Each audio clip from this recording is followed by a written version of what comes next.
The Major League Baseball lockout continues to drag on, with players recently rejecting a league request for a mediator to be brought in to negotiate between the two parties.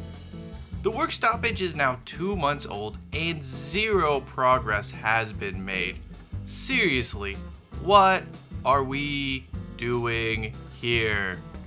The issue here isn't even the demands. We know what the players want, we know what the owners are willing to give, and a basic framework for an agreement is already evident. However, both sides must go through this stupid song and dance under the guise of negotiations in an attempt to save face. It's so asinine. Negotiations as a process make absolutely no sense. Having done a study abroad in Morocco where literally everything has to be haggled for, I'm speaking from experience. Let's be real, the end goal of negotiations is to accomplish one of two things. Number one, you hope that the other party is so clueless they accept whatever stupid offer you put on the table immediately.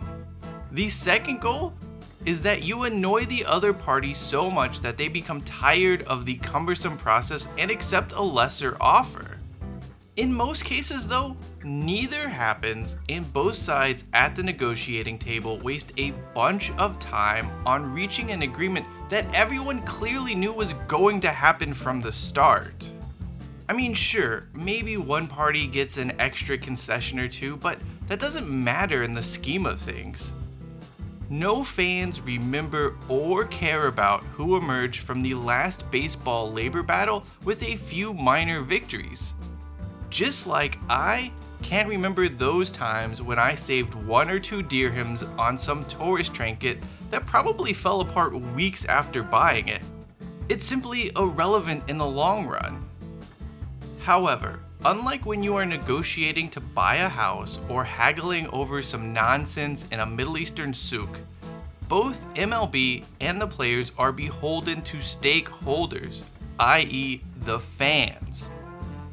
There is no baseball revenue, which means there is no salaries without fans either attending games or watching on television. That fact makes these negotiations and the MLB lockout so freaking stupid. We already know how this ends.